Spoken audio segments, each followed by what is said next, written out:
Hello, everyone, and welcome to today's episode on the Rachel Varga podcast. I have a very exciting episode in store for you all today. We are going to be talking about some of my top biohacking picks, as well as some of my predictions for 2022 and 2023.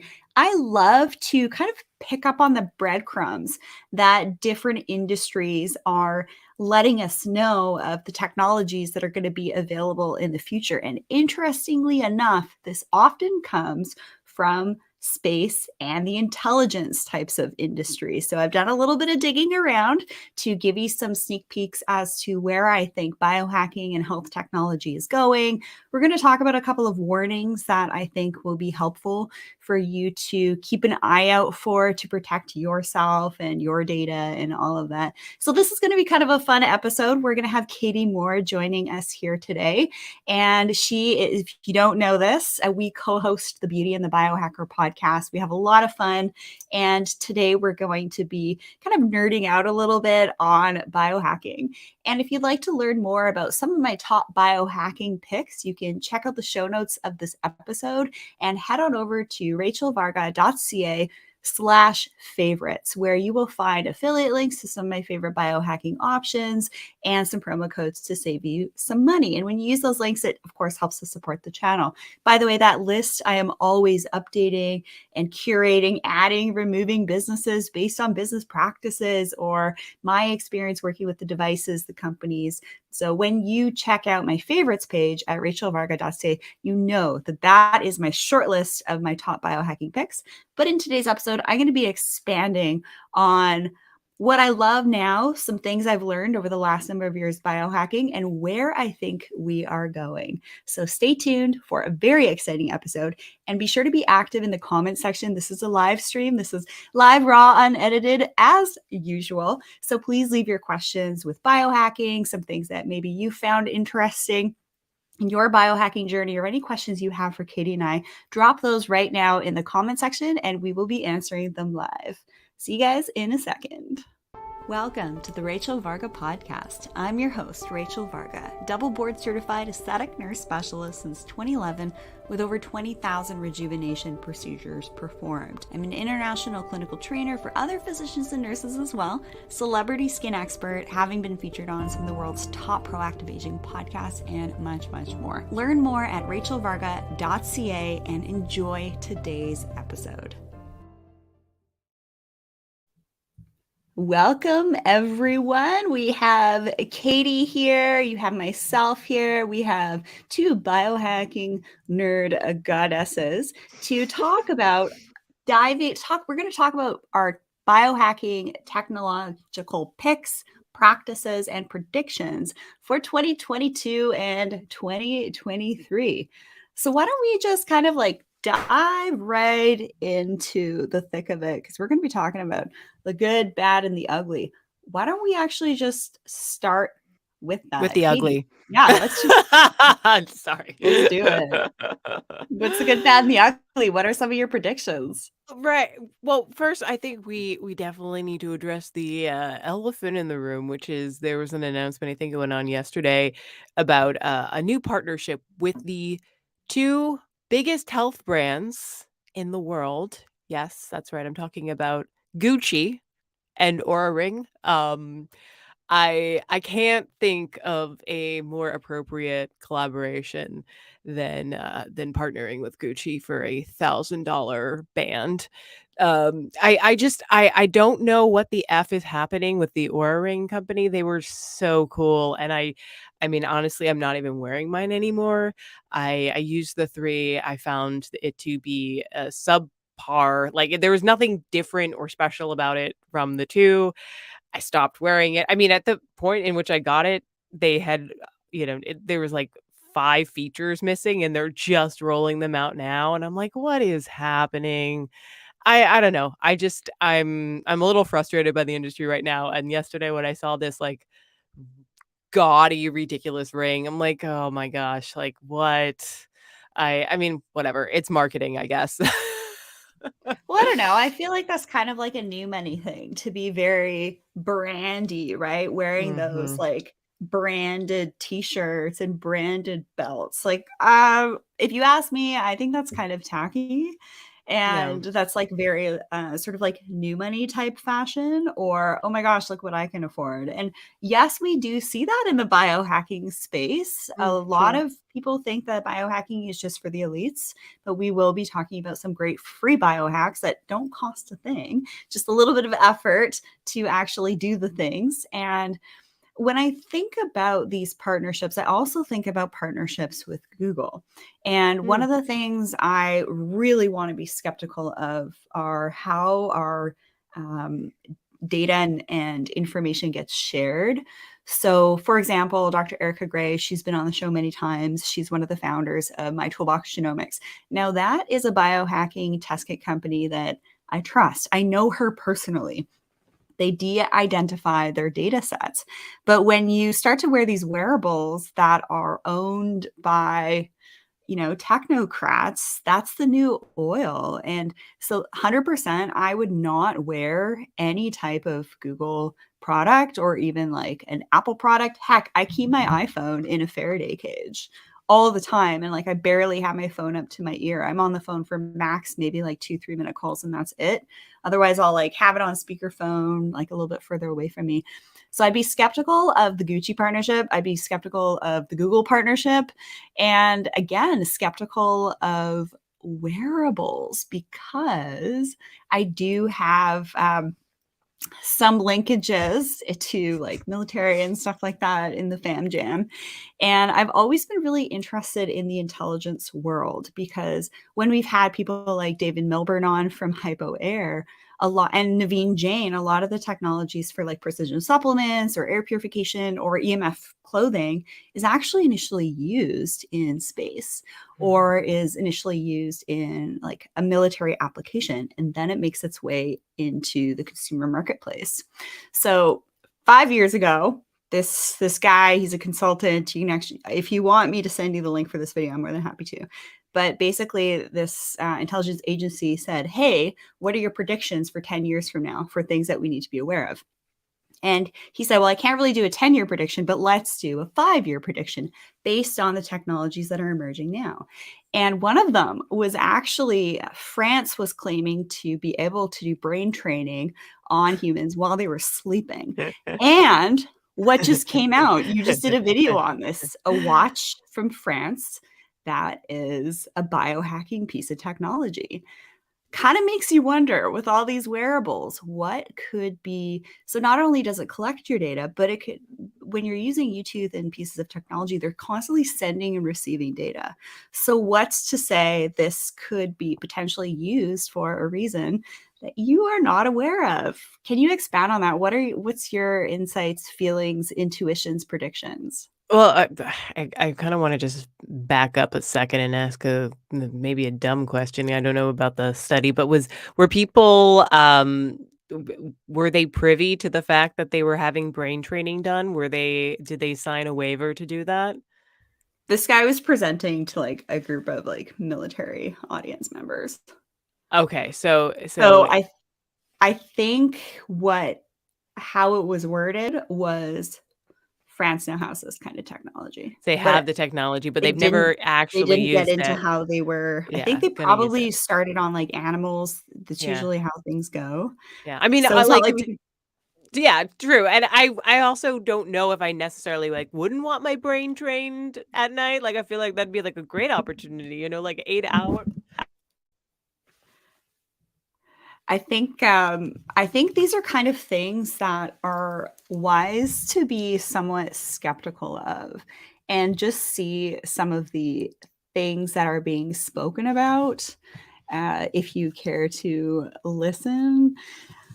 So I don't know. I just wanted to do a little bit of a warning that we shouldn't be jumping on the latest tech as soon as it's available. Yeah. You want to make sure that it's been around for at least a couple of years. I've always had this position with, for example, like facial rejuvenation techniques and products and devices. You never want to be the guinea pig. And I know that a lot of biohackers love to be the guinea pig. Right. And why I think you and I have an interesting kind of like alchemy is you're from like our conversations with Wade Lightheart, you're like all over the idea of like Neuralink and the implant, like sign me up. And I'm like, well, I don't know about that. What if there's like a solar event or an electrical event? And I was like, okay, now you can't like compute your brain anymore. That's true. Yeah, I think it all stems from this idea that like I've always wanted to be this like very high performing, almost like have a supercomputer for a brain. Recently, though, I've kind of gotten a little bit away from that. I've definitely had some spiritual awakenings in the past couple of months, and I think, we're allowed to change our mind, and I think that's the healthiest thing. I would encourage everyone out there to never be too dogmatic, like, you know, uh, have values, have morals, but never hold too tightly onto uh, technologies and ideas around, technologies and make it your identity, right? Like I identified as a biohacker for so long, but I'm not wearing any technological devices right now. Does that mean that I don't care about my health? No, absolutely not. Just means it's not serving me right now.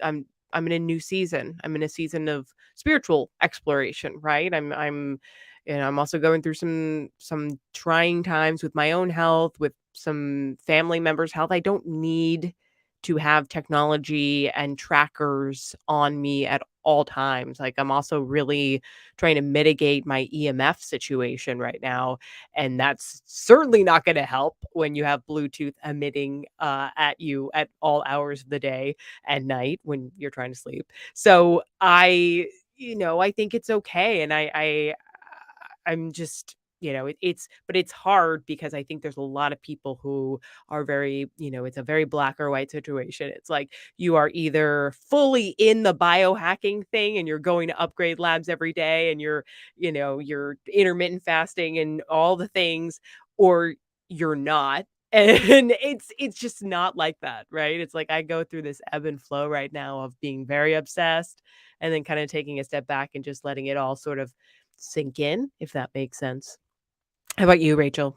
It does make sense. And I like this aspect of you moving away from, the type A, very rigid. I see this a lot with intermittent fasters, actually. They're super rigid with their intermittent fasting. And that is a form of biohacking, which I think works really well for a lot of people.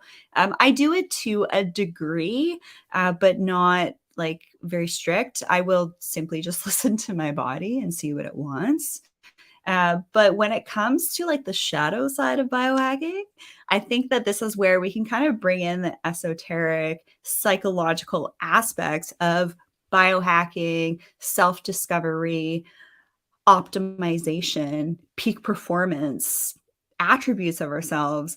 And why do we want to do this? So for me, I like biohacking so that I feel great.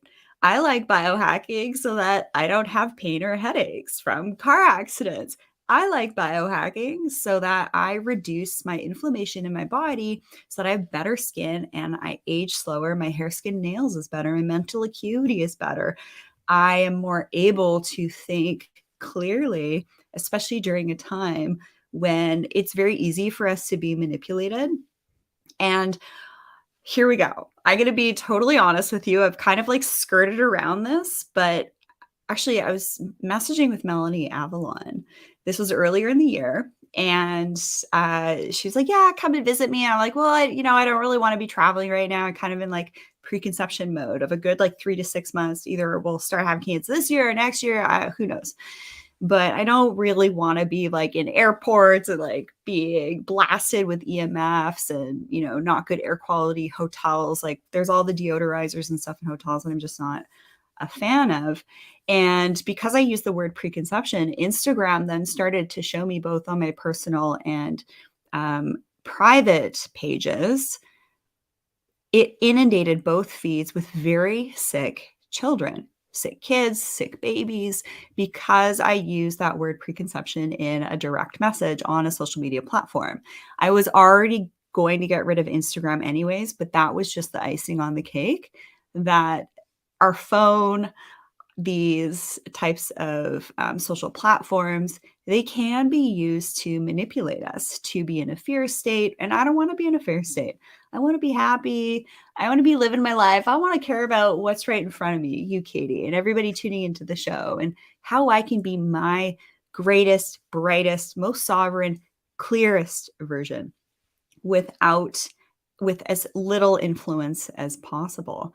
So the shadow side of biohacking, ego driven, we want to be our best versions. We want to be hot. We want to be fit. We never want to age. And that's fine. There's nothing wrong with the shadow sides of those certain things, just as long as you know why you're doing them, and just like put some time and attention on it, and like lean into why you're really doing something, why you're really doing rejuvenation, right? Mhm. Do you want to look like Kim K, or do you want to resolve some hyperpigmentation, diffuse redness, laxity that you're seeing in your skin because it's bothering you and you feel really good on the inside? You're doing everything else. You want to do something to, when you look in the mirror, look great. That's an option too. And then with Upgrade Labs, I actually got, pretty tied up time wise, so I wasn't going as often. And I noticed a steady decline in my HRV because I was doing the sauning, I was doing the cell trainer. Mhm. Couple times a week. And then I did one cell trainer session in sauna, and it was like, boom, HRV's right back up to about, 120, because it declined all the way to like 30. So that was kind of like a little test I did for myself was, okay, is this stuff working? What happens if I don't do it as much? And then see what happens with my metrics. But I love that you're not wearing your wearables all the time. I Yeah. haven't really been either. Uh, well, I have to say, 2 things just going back to the whole rejuvenation thing. Obviously, Kim K is exactly what we're all striving for, Rachel, duh. And 2, what I wanted to just comment on the preconception, thing that came into your awareness, and I have to say, what's probably, like, we don't necessarily think about it this way, but the majority of Americans would have just totally not made any correlation between the 2. The problem, I think, Rachel, is people aren't aware that this stuff is happening, or they're aware and they're turning a blind eye to it, they're ignoring it, they're not making the connection, they're just seeing it as it's happening. I think it takes a level of self-awareness to acknowledge that something is going on. There is some connection between this conversation that you had over here, this image that you're seeing over here. I think most people live in this ignorance is bliss state, like, "Oh, that's just coincidental. Wow, I didn't realize that was at all," like, they're not even thinking about those 2 things being in tandem. Or here's the funny thing, well, not really funny, actually really sad, but, I mean, I've had a number of conversations with the family members who'd been like, I was in my house talking about, this one specific type of frozen yogurt, and then all of a sudden I was on Instagram, and how funny is this? An ad for that popped up, and I was like, "It's not funny because Google's listening." Of course, it makes sense. Yes, yes, that's But what you call, like, But that that's is way too, marketing. like, fringe. That's, like, what we call a conspirators, right? I mean, I can't use certain words on the show, obviously, so Yeah, we're gonna yeah. talk about it a little bit here, but conversations I was having 15, 20 years ago, AJ was right. If you know, you know, you If know. you I'm not know, gonna then you know. expand on what AJ was right means, but if you know, you know. So that's why sometimes if we actually just, like, look at like the big picture. I like to be kind of like a big picture kind of person. And where I am in my life, what the big picture is, what really matters in my life. Do I really need to spend all this time over here, all this time over there, when really it's detracting from what's really important for me? But biohacking, technology, they have their uses. But I think this is a perfect segue into talking about how could biohacking and health technologies fuel more consumerism? And we see this all the time with skincare ads, hair, skin, nail supplements. My clients have weak moments. They email me, they say, Rachel, I picked up this product. What do you think? It's like, oh, did you see a social media ad for that? Yeah, it was on Facebook. It was on Instagram. It looked great. And then I check it out, and sure enough, it's just like full of toxic products. Most of the ingredients are coming from the Orient, but it's manufactured in the USA. And we've seen so many issues with a lot of these like supplements touted by influencers like, Kim K, for example, that are there to influence you to buy ish you don't need. That's probably going to make you sick in the first place. So here's my prediction. How could biohacking health technologies fuel more consumerism? With on your Apple, you have like the health thing and all these other watches. They're becoming more economical. More people are using them. They're becoming, a little bit more common knowledge, health trackers and stuff like that. Here's the thing. If, say, your HRV, your heart rate variability, which is a measure of your heart health, how well you're recovering, if that starts to dip, you'll get these alerts that saying, oh, maybe you didn't sleep great last night. Maybe you should take it easy today. Or, oh, you have a little bit of a temperature or a fever today, just so you know. Or you didn't sleep very well. Sure enough, you're going to be seeing these ads for sleep aids and all sorts of other things.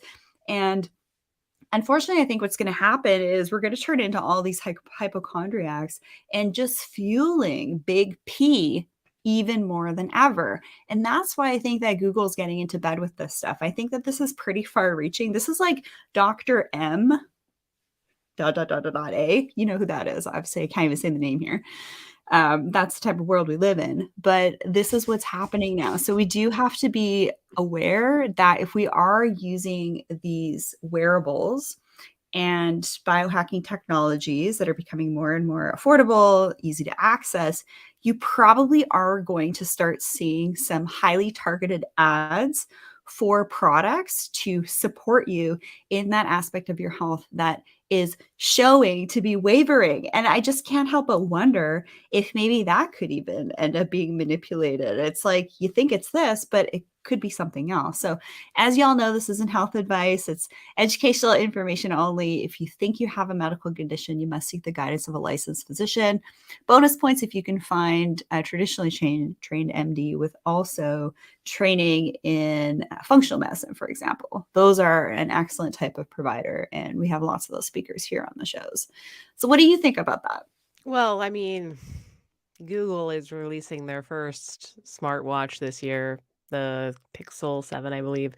And like they're gonna have all this information. I'm not making any claims that they are selling your personal data information or that, it's going to be used against you in a court of law or anything like that.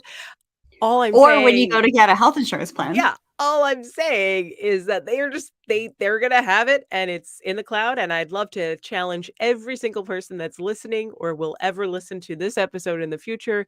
Have you ever really read the fine print before you signed all those waivers? Have you? Because I haven't. I mean, like, full transparency.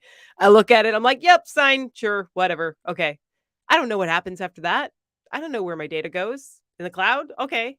Then, well, what's gonna happen, in one day? Oh my gosh, do you remember we did an interview? I'm not gonna say who it was because I Yeah. think we like deleted this aspect, but they had Uh, like a health tracker technology. And then people were putting in, oh, they had like this type of, consensual intercourse. And, they put that as like an activity that they did. oh, yes, I And then remember behind that, the yeah, scenes, all the people at the business were like, yeah. "Oh my gosh, look at what this person input as like their Mhm. customized activity." And they were just kind of like laughing. Yeah, yeah, it's true. It's like you don't know who's gonna see this or I mean, luckily, there's, there the people that were, I know who you're referencing, but they weren't gonna do anything with it necessarily. However, I Good. don't trust everyone. I don't trust No. all these companies, and I think that at the end of the day, it's like, okay, well, like, is let's say we're in a position like Origin, right? Where the CEO that was there for years is gone. I mean, clearly, like, their business model has been changing, like, they went subscription, it wasn't it didn't land very well. There's been a lot of flack and not a lot of great reviews of the ring. So you look at a company like that and they're like, okay, maybe their, bottom line is hurting. So how can they get creative? Right? Well, a lot of companies would love that data. Let me tell you that. Oh my God, you got some good data on people. Some really, really, really good data. Like, really good.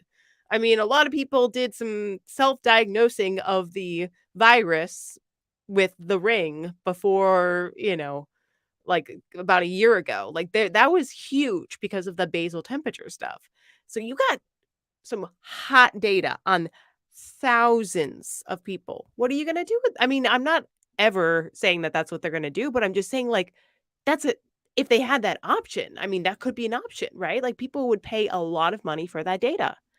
I just, I think, like, we just have to be very mindful and smart and strategic and just kind of, protect your own health assets at the end of the day. Well, we asked Daveen James straight up about that. The founder of Viome. We're like, Mhm. well, there's this experiment happening in the world. Are you guys tracking it in your Yep. questionnaire? Because that Yeah. could be actually something really cool because they're working with hundreds of thousands of people to see their epigenetics in their gut, and they're testing blood now. And I think that, yeah, there will be the ability with some of these test kits to actually look back on this Mhm. time in history and be like, well, we saw this, we saw this, we saw this, because they're actually, like, if you think about it, like pretty big data sets. So here we go. In one of my crypto communities, we have these conversations of what about selling on platforms in and amongst one another, where it's, blockchain technology, it's all private.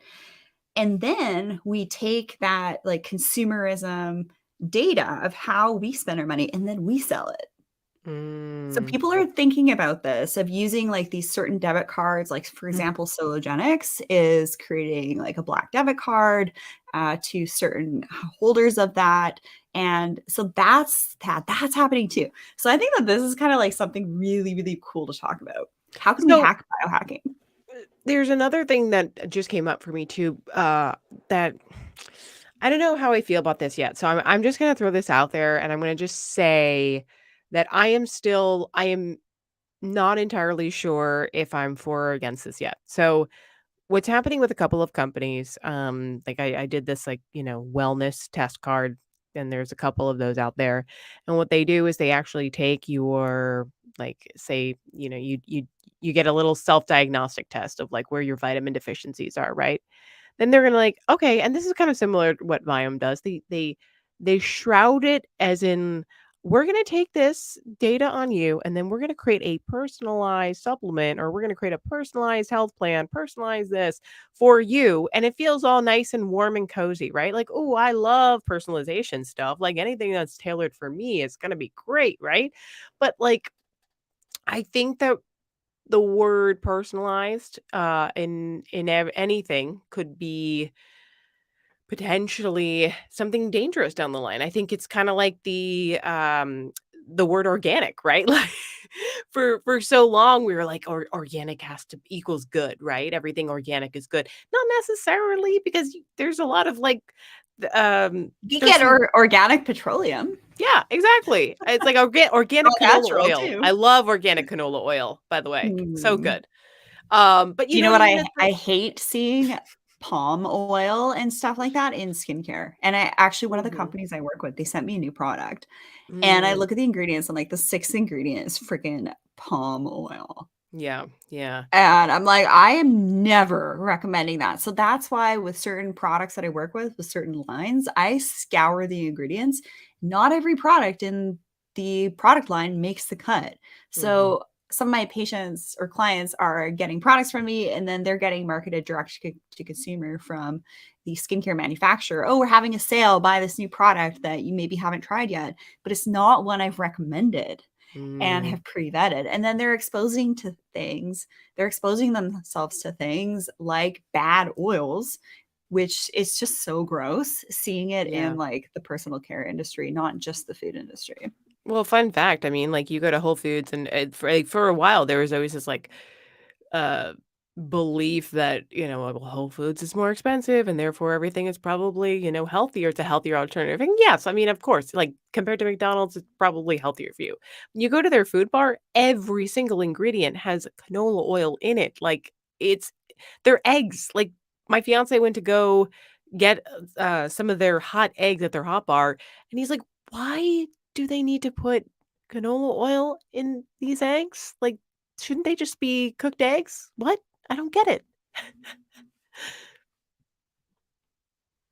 I hear you. When I go to Whole Foods, I literally am scouring every single ingredient with hubby as well. And I've actually been able to teach him some things to look for in ingredients and what to avoid too. So, speaking of hubby, I just heard him come up the stairs. Maybe he'll hear me talking about him. His ears might be burning. But I think we should hack biohacking. And Mm. here's what I mean by this. I think that wearables have a place. They have the opportunity to let us know that, oh, this is what you feel like when you've had a bad sleep, or this is what you feel like when your HRV is awesome, or when it's, gone down the tube. And that's why I actually stopped wearing my Oura ring, because I had been able to train myself to identify and tune into my body when it was feeling great, or I needed to give my body a little bit of grace and maybe not kick butt and crush life and take names that day, but just, maybe have an off grid day. But people like my husband, he is so incredibly in tune with his body as a pro athlete. He's extraordinary. Doesn't drink, doesn't smoke. He poo-poos a lot of this biohacking stuff, not all of it, but some of it. But the wearables, it's when you can get yourself to a point where you are really in tune with your body, you don't need the wearables. But to learn what that feels like, I think that is where the wearables can have a place. But how can we hack biohacking? I think we should really move away from technologies that are Bluetooth, that have the ability to send and receive.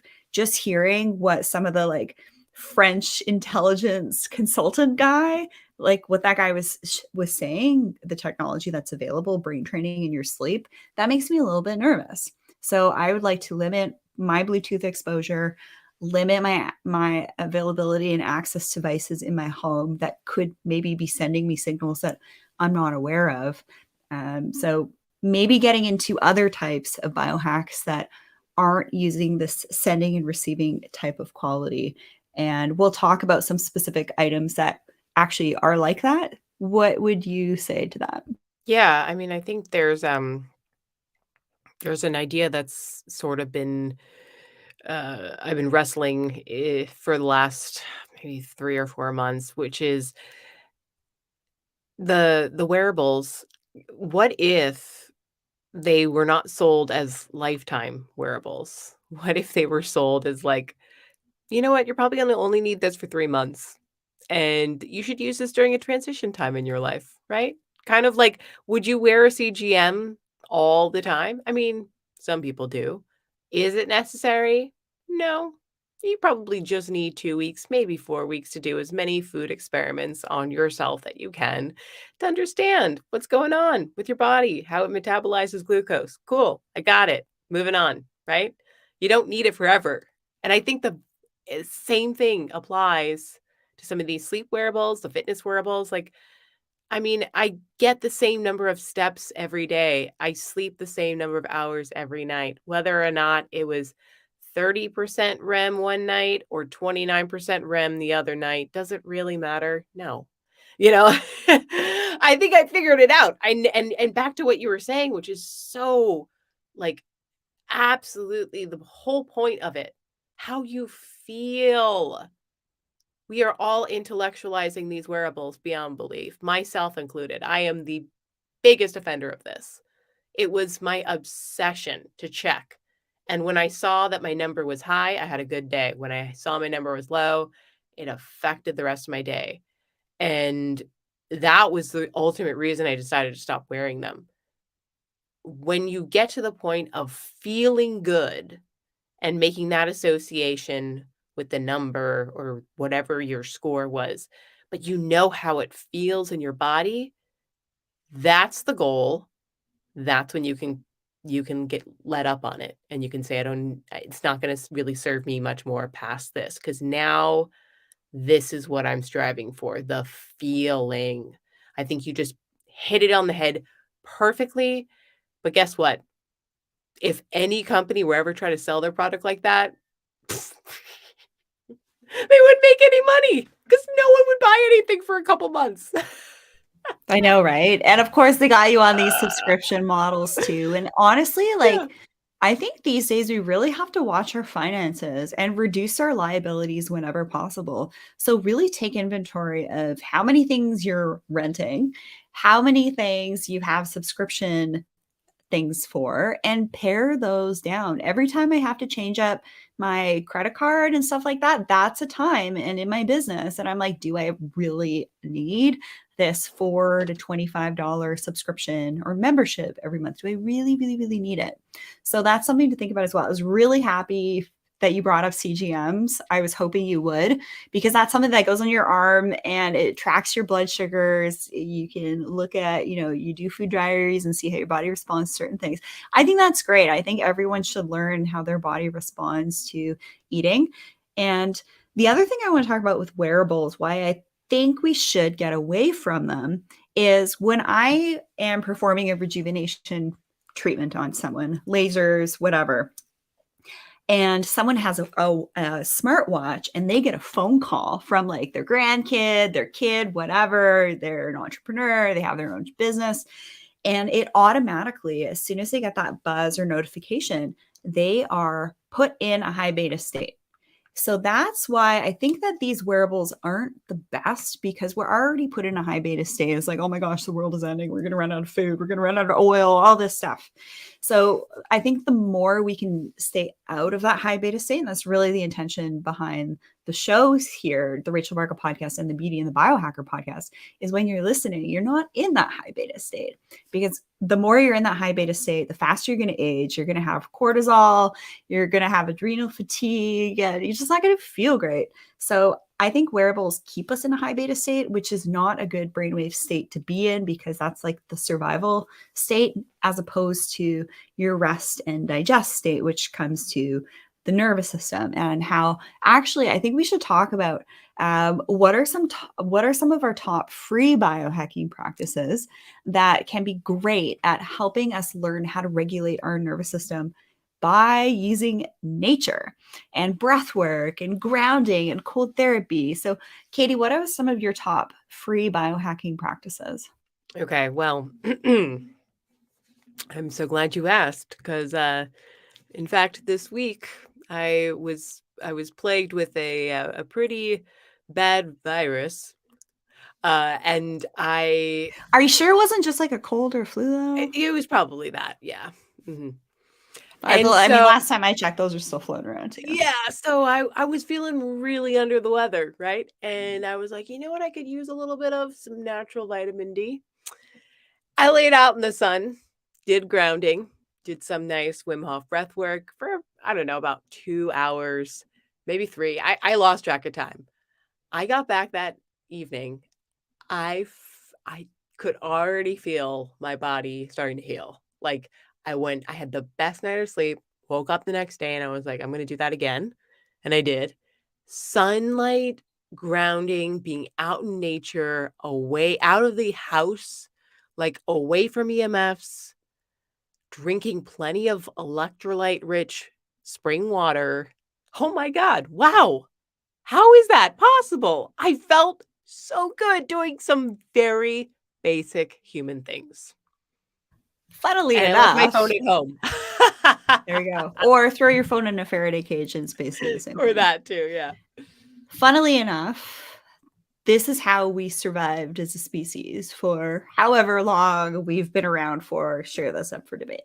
We got to be careful, okay? We can't really say vitamin D on the show here, otherwise Oh, no that's one right. will That's see right. it. Yeah. Yeah. It's ridiculous. I said that once in a episode like a month ago, and YouTube didn't allow me to monetize Vitamin the video. D? Vitamin D. Like as Yeah. in vitamin D milk? Like really? Yeah, I know. Yeah. Oh, wow. Yeah, Okay. go Well, figure. It's like times anything are good these changing, my days. friend. Anything good these days, you just like, it's really hard to find it. So, yes, sun, unadulterated life force. Heck, our plants need it to convert our CO2 to O2, kind of a big deal. So sun is not bad for you, contrary to what you might think coming from someone like myself who has a career on promoting skin health and all of that. But vitamin D is really good for you. It's there's a couple studies on it. Grounding is also key. So barefoot, I was feeling pretty ramped up this morning. Had a conversation with a loved one, and just like, oh my gosh, the state of things right now.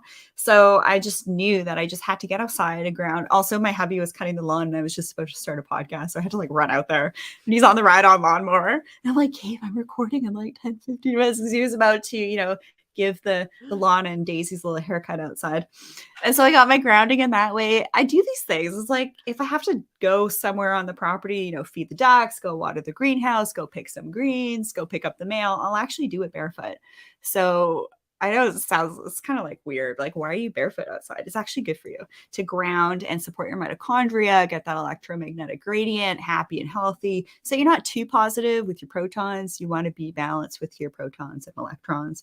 Nature is super important. So focusing on the beauty around us, I think there's a lot to be said. Like, I love working with radiance and beauty. So one of the things I've been doing lately is I've literally been hiking like one of the most treacherous trails in BC once or twice a week. I'm doing like segments of it. And it's a challenge, barely see anybody else there. I'll see bear tracks, I'll smell bears, I'll see traces of bears scratching the trees. It's all very exciting. But being in nature, observing, springtime right now, all the greenery that's coming out, beauty is healing. And when you start to notice beautiful things around you, you'll also then start to notice the beauty of you and in you. And you'll just be placing yourself in a much higher vibe state. It's all about being high vibe. It's all about being radiant and all this stuff. So nature, beauty, have some flowers, have some greenery in your home. It's like when you see it, you're like, oh my gosh, that's so beautiful. And yeah, there's nothing wrong with like the feminine aspects of it too. I know. And we were kind of being programmed to be like, okay, women got to get out of the house. We got to work, all this stuff. But like, really, we have to be like feminine and masculine in certain times, but not just like always masculine.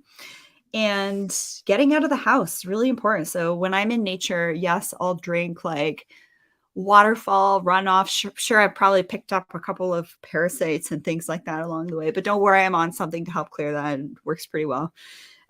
Lots of studies on that one too. Rachel, you are the most entertaining person to watch ever. Like, I'm just sitting back here laughing so hard. Good. I'm glad you're laughing at me. Being like, Rachel would gladly be like, yeah, I accidentally got attacked by a bear today, but you know what? No, don't. I got knife bear spray. I got bear spells. I got bear bells. I'm like, I'm good to go.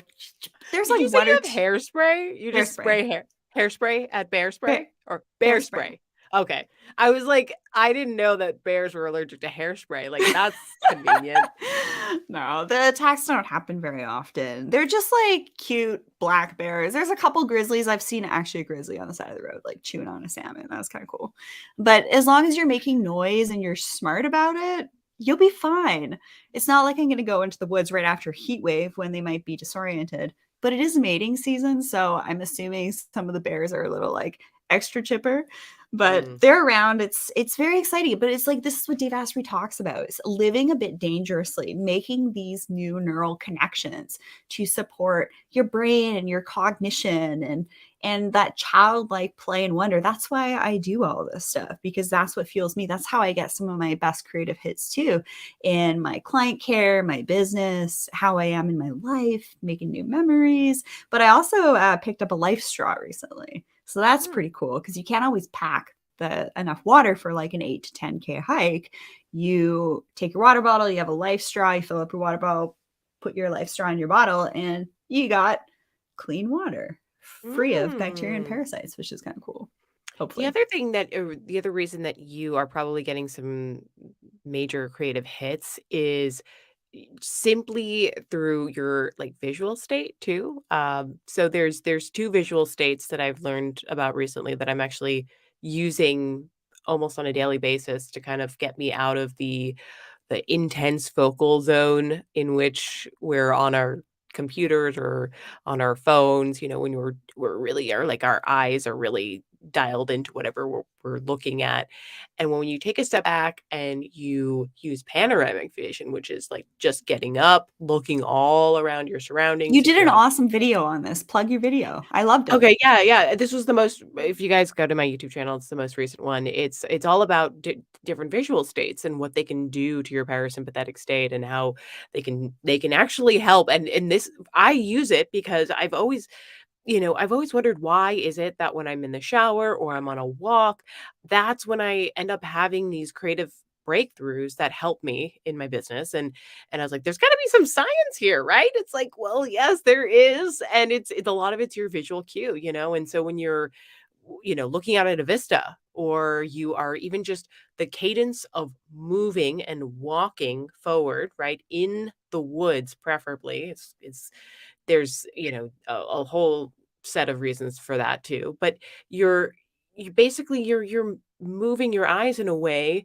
that's going to basically open up your pupils a little bit higher, and you're going to be able to absorb more information around you in your surroundings versus just that tiny little bit of information right in front of you on your screen. Now, I mean, there's a reason we're addicted to our screens. We're obsessed with being in this high focus state, right? Because it's like this is they want you to get addicted, right? That's why it's like Instagram is so addicting. But they It's don't because want you it's to know so that the close. EMFs are actually making you sick. No, I mean, like, I think that there's a combination. It's like a big soup. It's it's like there's so many different ingredients that are going in, that are fueling people's,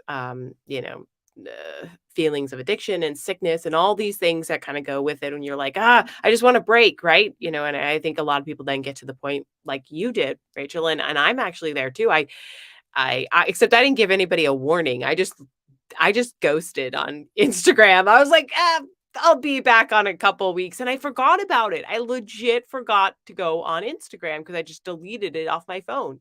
And then I was like, oh shit, I probably should have told some people that, like, Rachel did a good job. I was like, I'm done. Peace. Yeah, totally. I And deleted it's Facebook actually been too off my great. phone too. I'll Yeah, just it's have it been on my great. laptop. The only thing I use my phone for now is like texting and phone calls.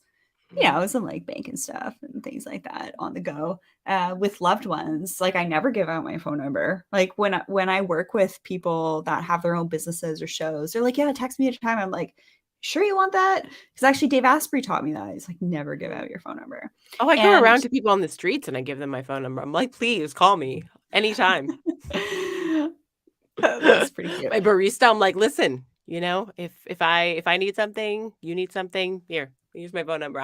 People refuse to take my phone number, but I just keep going after them and giving it to them. Somebody will take it eventually and call me. I hope.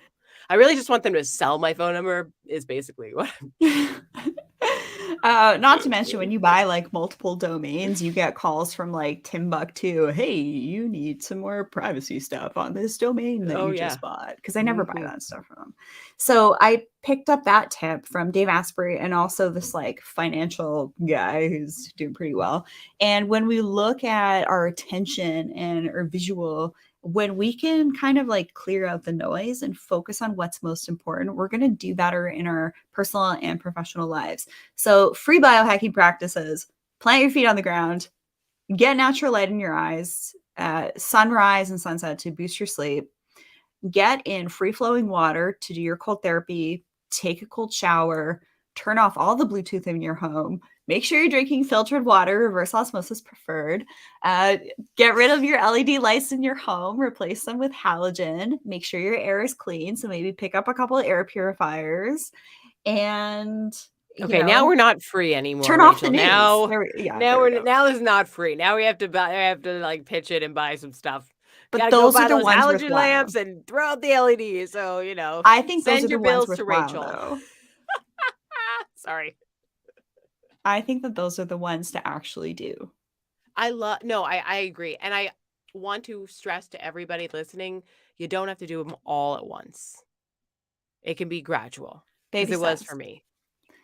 By the way, I have a free guide on this that I literally just made like 2 weeks ago. Yay! RachelVarga.ca/slow aging. So there's 5 tips to optimize your skincare with whatever you're doing now.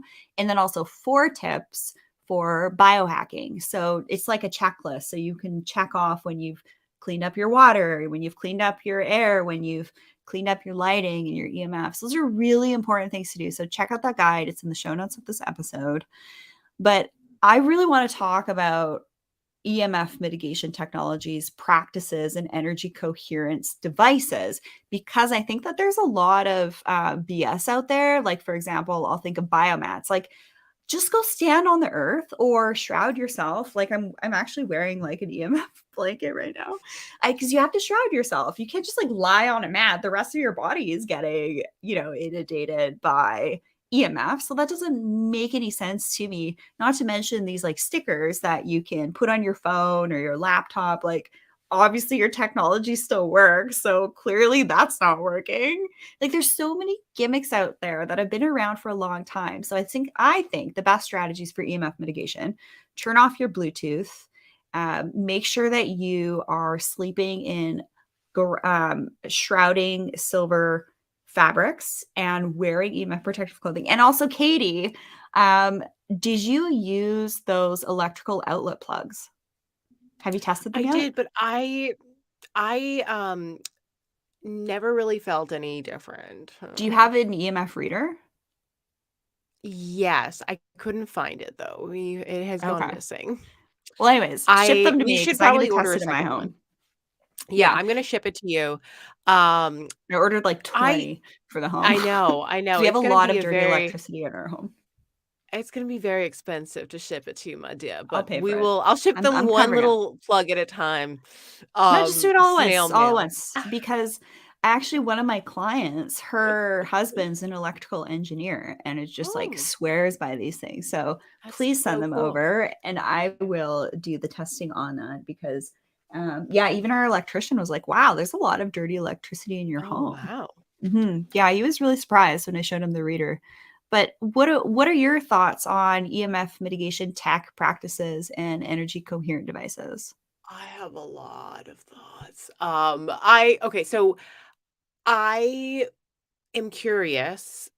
I this was one of the reasons why I was like, okay, I'm probably not going to buy a $500 silver suit because I remember reading or hearing something, and I'm just curious, like, what your thoughts are about this because it might be wrong, and the science has changed, maybe. If you are, like, say, wearing something around your torso, right? Or even like a bodysuit, but your head's exposed still, maybe your hands are exposed. Doesn't like the frequencies still like bounce off? And isn't that still bad? Is it just less worse for you? Like how do people justify that? Well, 100%. Yeah. I mean, you have to function, right? But you can get these like really funny looking gloves and also these like lab goggles that are like, trust me, I've looked at all the stuff that's out there.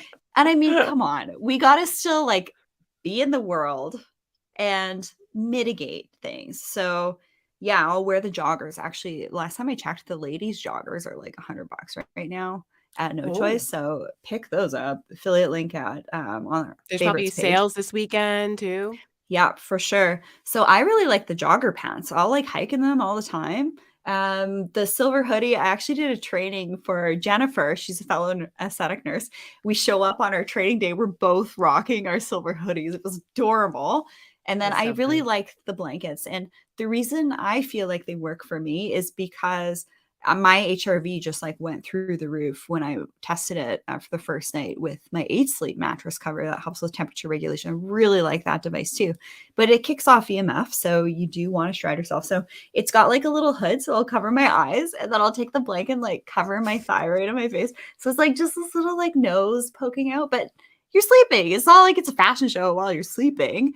So at least when you're sleeping for, 7 to 8 hours, you're getting that protection so that your blood can stabilize because EMFs totally wreak havoc on your blood. They create rouleau, your blood cells stick together, they become jagged. fibrin starts to form. So it's very interesting what a researcher, Dr. Beverly Rubik, you can find a lot of her stuff on Rumble. She's fascinating. She just did the study actually talking about the possibility of symptomology overlap between potentially non-ionizing radiation exposure technologies and some of the other things that we're seeing in the world. And this paper actually went through 6 peer review processes, which Wow. is quite unheard of. So when I'll do a paper, it's usually like maybe 1 or 2 peer review processes. So this went through the gamut, and it just got published earlier this year. So she's done like 90 papers. She's done a lot of work in Europe.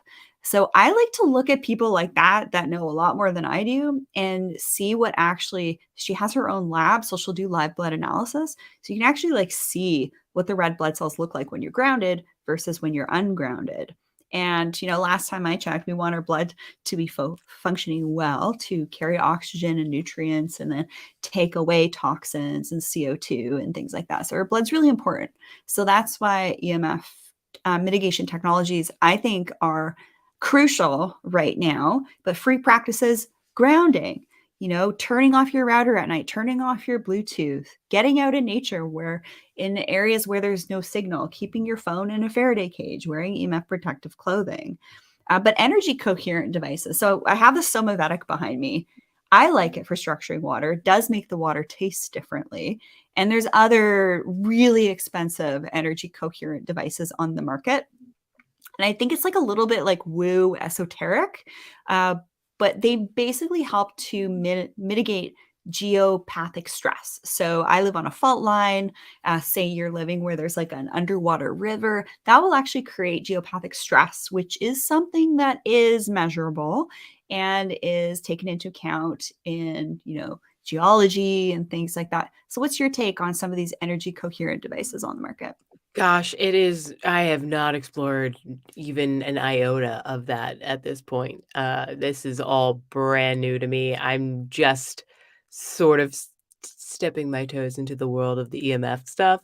So let's circle back on energy coherence in like 6 months.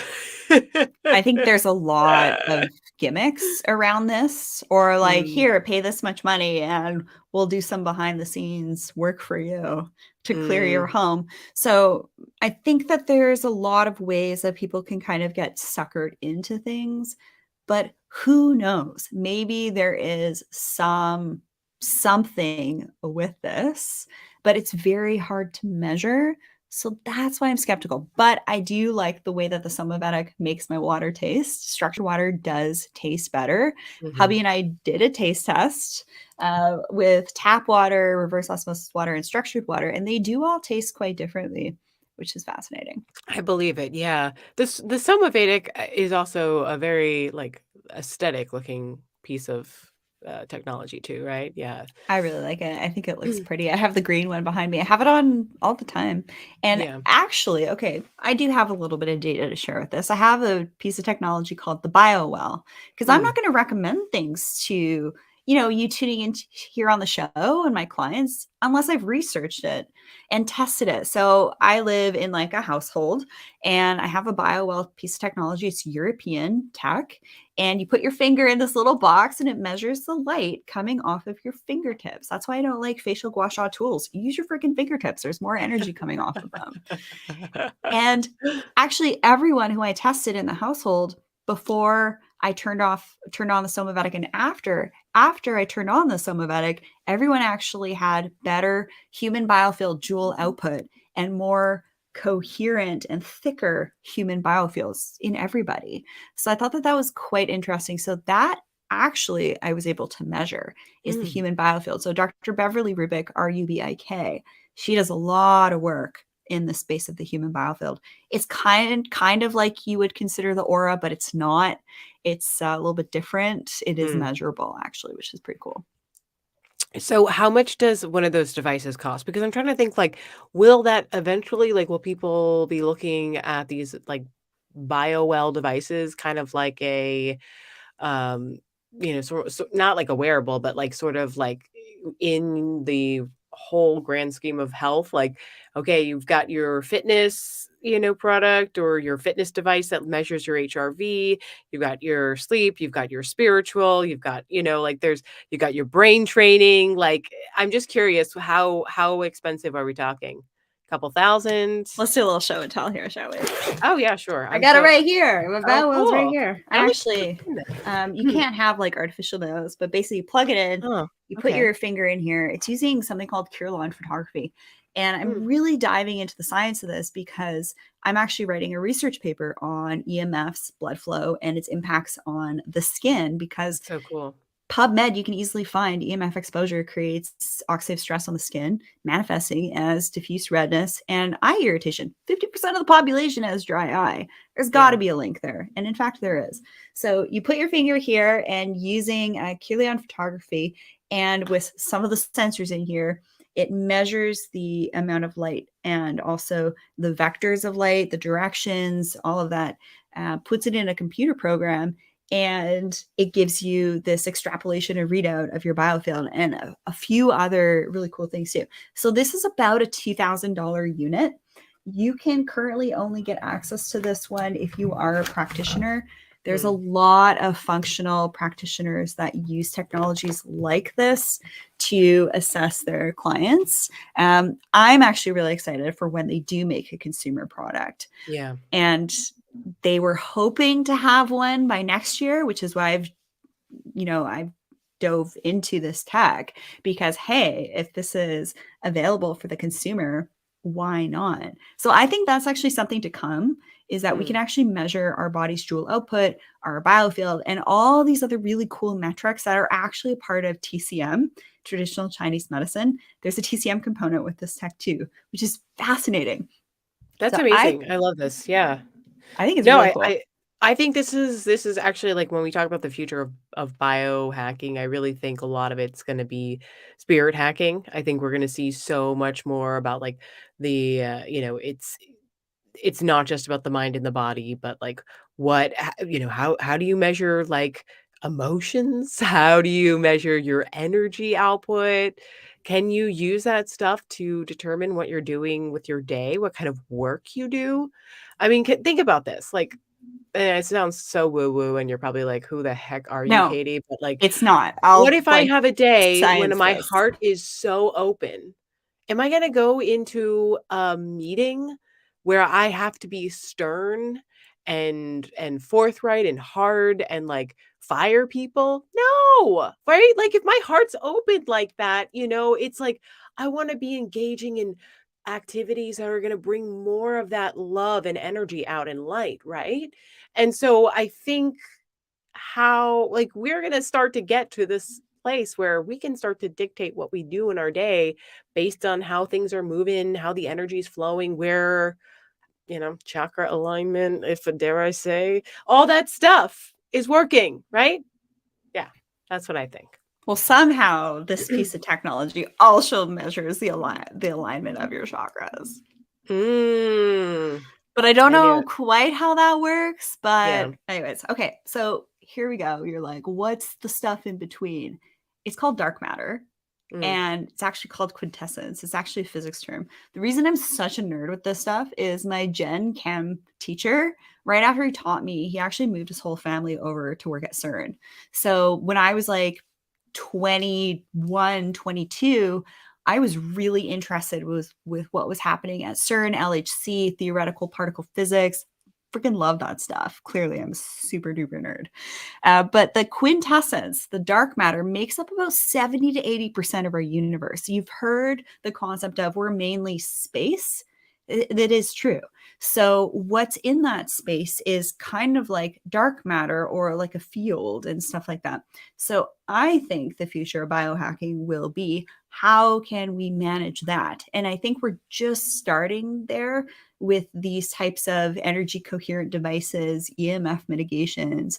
We're living in a world where we're getting kind of like this toxic bucket filled up all of the time, unfortunately. So we can utilize technology in biohacking, free practices, technologies, all of that to basically manage this stuff. But I think when we start to tap into the space between, I think that's when we're going to see this, just like, I think we're going to see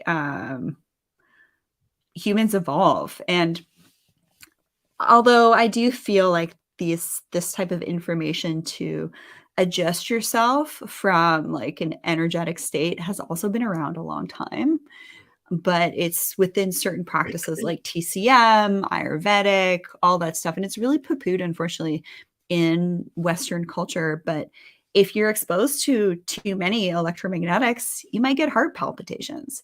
Your blood is going to clot easier. So I think that this might be woo, but it's not. This is a really... I think we're going to be seeing a spiritual renaissance, honestly. I think it's already happening. I think plant medicine is helping people get there. I think there's a huge interest. I mean, this is funny. I was at Andrew Huberman. He was giving a talk in Seattle last week, and they're doing a Q&A, and he's like, you know what's crazy? 7 years ago, I couldn't mention the word psychedelic anywhere. He goes, and now Johns Hopkins, a bunch of other highly credible universities are doing experiments on how it's affecting the brain and the neurochemistry, and like That's been happening since the 70s. That's been no, I since the know, 70s, but though. it's now popular culture is making it, something that is being less frowned upon, to say the least. I think it's becoming so much more. I mean, people are literally talking about microdosing left and right on on like Instagram, and it's not being censored as much. And I think there's something like to the ego dissolution that somebody might get to in one of these plant medicine journeys. It's going to open their eyes to this new idea of kind of like this spiritual realm that people didn't really have access to. I think it's hard for anybody to just be like, yes, I can understand how the fifth dimension works. No one really gets it. You have to like feel, experience in order to transcend, right? At least that's been my opinion, experience, all that stuff. I think it's going to be very individual. So, like we think of religion, I think it can be very individual to you. Coming from someone who, my great grandma was a second ordained female evangelical minister in Canada, and my great great grandma was like a channeler from the UK. So, and both of those ladies were big on psychedelics. Actually, this peony here was from a peony bush that my mom transplanted. That was my great grandmother's, which is kind of cool. I would like to just do a little warning here on plant medicines, microdosing, is that you have to be really careful with things like mold, because mold and dampness is associated with a lot of these plants. So if you kind of overdo it, you're going to mess with yourself, from like a mold standpoint, also from like a TCM, like too much dampness standpoint too. So if you're going to consider doing this stuff, do it with some guidance with a practitioner that's very educated and informed in this space. You also do want to be really careful. I know when I was starting in my nursing career, I did some mental health work, and with certain things, with especially guys, like for example, marijuana, when they're young and their brains are developing, it can actually sometimes trigger psychosis and schizophrenia. So also, if you sometimes open yourself up to too much in an esoteric sense, you can become too permeable to things that might want to be interfering with you, and you might not want to be interfered with by them. So there's also this element of spiritual protection as well. So always just feel into what's feeling good for you. Check in with a practitioner that you trust, but make sure your sources are free of mold and all of that. It kind of goes with like pretty much all plant medicines: mold, pesticides, quality assurance. So those are just some PSAs I wanted to throw out there. Wow. I think this is the first time in history anybody has ever talked about plant medicine and mold. I literally don't know anybody who's like, you know what, I'm going to go do some ayahuasca, but I'm going to just make sure that we do some mold testing first. I love you, Rachel. I mean, honestly, like, I'm half joking, but I'm also like, "Oh, I never actually thought about that." It's actually a good concern, you're right, like, these especially in places like Costa Rica, Peru, it is damp, you're totally right, and it's one of those things that, I mean, if you do it once, twice, maybe it's the people who are doing it over and over and over again, hundreds and hundreds of ayahuasca journeys, which at that point, I'm gonna be like, "Is it really working?" I have actually like seen some of my clients do really well after having a journey, but we're talking just like Yeah. one. They like Yeah. prep for it. And, I think of these two women, and one of them was like very anxious beforehand, high beta. She comes back and she's like, chill as a cucumber and like all this mental clarity. And then this other woman, she had lost a loved one and was really struggling and all this stuff. And she came back, and like again, I could almost see this like shift in her persona and way of being. Mhm. But it's not for everybody. So I think that I think if you're going to do it, you have to like understand it. And also like with a lot of these journeys, I feel like they should be very sacred to where Mm. it's from. And I think we're seeing a lot of the stuff like more commercialized. Um, so there's that too. But yeah, the mold stuff I think is a big deal with a lot of different plant medicines, pesticides, stuff like that. So you've been warmed. But yes, Yeah. microdosing has become increasingly popular in the biohacking space.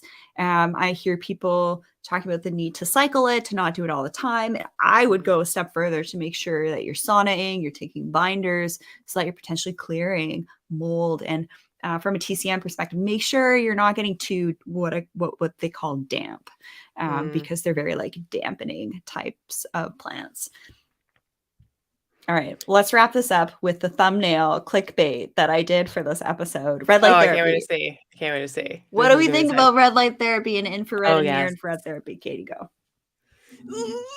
I think that, I, go back and forth with it a lot. I will find myself using it every single day, morning and night, loving it for, like, 2 months, and then all of a sudden, I'm out in the sunlight getting natural forms of, uh, all the infrared, heat I need, and then I'm like, "Oh, I'm not using my red light anymore," So I'm so not consistent with my protocol at all. Some people swear by it.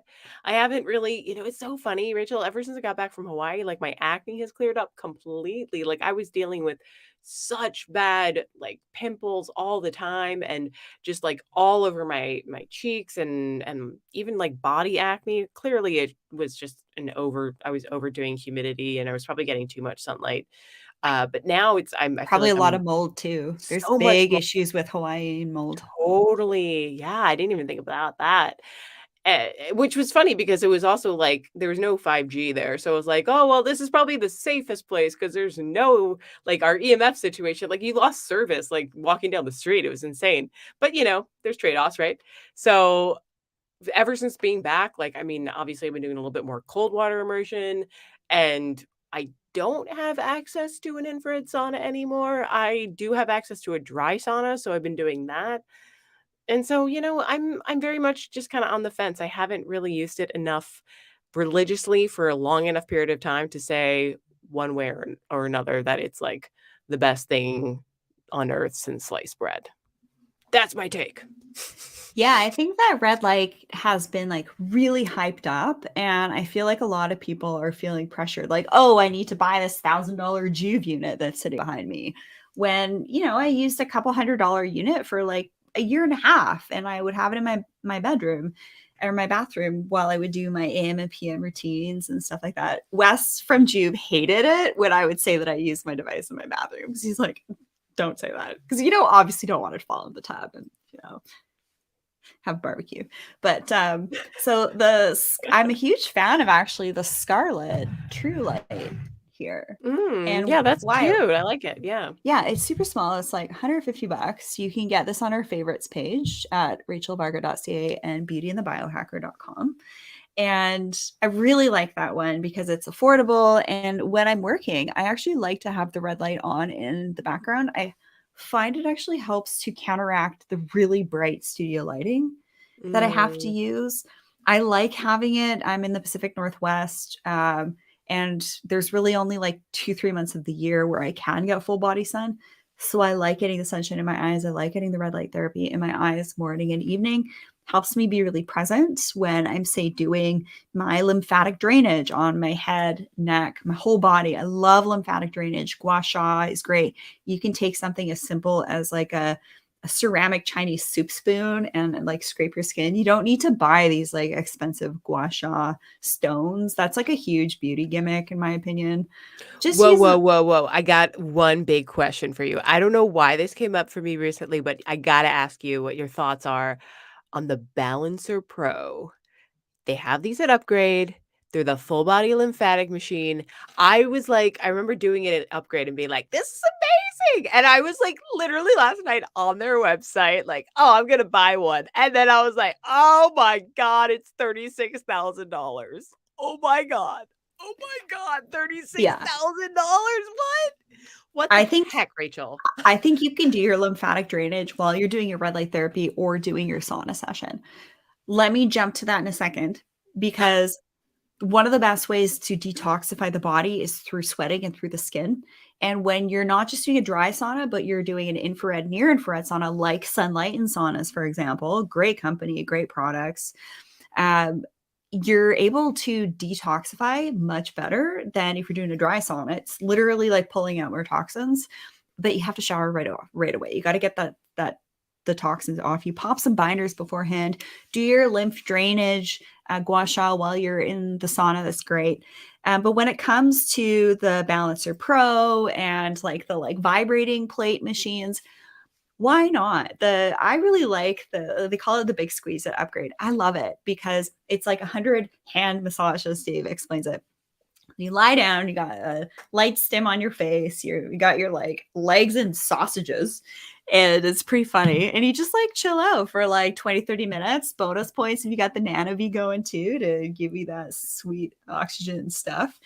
And I really like it, especially if I've done like an 8-10K hike on the trail here and I want some lymph drainage. I want to do a detox. I'll do like Cell Trainer, the Balancer Pro, and then hop in the sauna. So that's like a nice treat to myself. It obviously gets expensive to do that. But then there's also the vibrating plates, and it's almost like shaking up all the stuff in between, right? Lymph, all the extracellular fluid that's floating around your body to like move everything around, which I think it'd be great. You could do some yoga poses in there. So I think it's going to put a little bit of stress on your tendons, your ligaments, move things around. I like them. I find that they make me feel really good.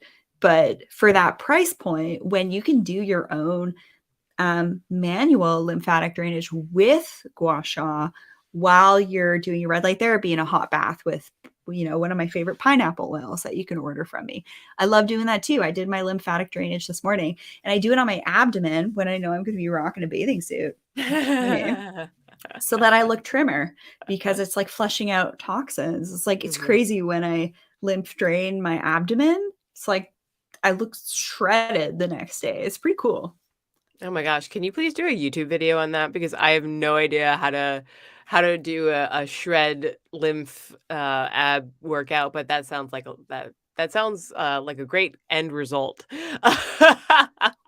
I actually do all my tutorials, facial gua sha I just did last week in my skin camp. I do all my tutorial stuff in my skin camp program. So I show you how to like do your facial gua sha when you're cleansing, putting your products on, body peels, face peels, heatless hair care. Like I don't curl my hair anymore. biohacking tips, supplement organization stuff, like that's all the stuff I really reserve for the skin camps. So you can register for that at rachelvarga.ca. If you have any questions, email me info@rachelvarga.ca. Well, we got a new topic for you, doing lymphatic drainage on your abs. That's going to be in the next skin camp. Yeah. You heard it Yeah, first. I'm not doing that lesson this weekend, but it's going to be next weekend Yay. Okay, guys, when I if talk you're about body listening, peels. yeah, let's everyone sign up right now. Because you can do a body chemical peel. One of the products that I have is Wicked, and it uses lactic acid. You can use it's like a fascia disruptor thing. You're doing your lymph drainage, you're straightening out your cellulite, and all of that. Is dealing with cellulite. You don't need to spend thousands in a med spa. It's actually going to come down to you manipulating your fascia often, and it's also a great way to detox. So you can do it like on a super low tech, budget friendly way, or you can waste thousands in a med spa and have to like keep doing it. So I'm kind of like nervous. I do my dermal rolling videos in my skin camps too, but I feel kind of silly on like YouTube, like here, do this. And like the whole world sees me do it. It's like, no, thanks. Let's keep this like to a group of like highly discerning men and women only. Yes. How about no photos are allowed to be taken when when we're doing the lymphatic, and everyone has to participate. Oh, we got Jasmine here. Jasmine, she's a fellow Victorian. Love you, Jasmine. You just did my spring skin camp too. A lymph drainage machine at Upgrade sounds incredible. Definitely going to gua sha in the sauna now. Silicone cups, and love cupping my legs before rocking a bathing suit. Yeah, definitely. I've never done cupping. I feel like cupping would be, it looks painful, or at least like when you see those big, like, it almost look like welts on people's back. Have you seen that? Like after they get their cupping session? Are you kidding me? I'm like the queen of cupping. I freaking love cupping. Does it hurt? It's like an octopus got me. Oh my God. I feel like, so is that lymphatic drainage too? So what cupping can do is, especially after like couple car accidents, or hubby is an athlete, we'll do cupping on areas where we need to like kind of like release stuck muscle and fascia. So it like pulls up the tissue through negative pressure, and then it allows for like nutrients to come in. And I'll do like fire cupping. It's all very exciting. And you can cupping. Whoa. This is like legit TCM stuff. So start with gua sha and then do fire cupping, and then finish off with, while some of the cups are still on, do some TCM points. I'm a huge fan of TCM. Very nice for balancing that masculine and feminine, which I think, like we said, we've kind of forgot about that. That's something to hack too. It's like, don't be too masculine in your life. Don't be too feminine. Just like be balanced. But yeah, I'm a huge fan of cupping. The first time you do it, it kind of hurts, but a lot of people do it in the shower or in the sauna. I like doing a tool personally. I just find I get like better contact with the skin, because the cups can like kind of come off, and you're going to get a similar effect with like a fascial scraping tool. I could totally see myself just cupping my entire body and then walking around like looking like an octopus got me, and be like, did I do it right? Let me clarify something here. I think what you're thinking is like leaving the cup on, but you can actually, and then move the cup with the suction still happening. So the problem with that, when you go over certain bony prominences, you're going to lose suction. So that's why I like these like fascia tools that you just like scrape the heck out of your fascia. And the fascia has mitochondria. The fascia, we're learning, is like this other network in the body that's like the super highway of communication and nutrient exchange and signaling. So we don't want to forget about the fascia too. That's like super old school, like TCM, Ayurvedic. I think we just need to really get back to basics. Back to basics. Do you recommend certain fascia tools? Are they on your website? The best I'm going to ones? be making one, because I'm making my own skincare. This is like a little bit behind the scenes stuff, but it's finding fascia tools and gua sha tools that aren't like made in the Orient by slave labor. Like, you have to think about this stuff, that when you're buying these things, they look like pretty on Instagram, but like, did like a 4-year-old make that? You don't know. So this is the kind of stuff I care about. So I'm on it, but for now, just use like an Oriental ceramic soup spoon, right? You know, those like spoons that are like this. Yeah. Right. Or if you go to a fancy restaurant, they'll do like a mousse bouche or like the chef's treat in them. Just grab one of those. They're going to be like 50 cents from your local Wow. Chinatown. So I would do that. Actually, my TCM told me that. That's so cool. I love that. You're such a finance hacker. It's so cool. Well, I guess that we really, and we tackled a lot today. We had a lot of ground to cover, and I think we covered it. This was our longest episode yet. This was so much fun. I hope that we didn't Yeah. put the audience to sleep, but this is how we're.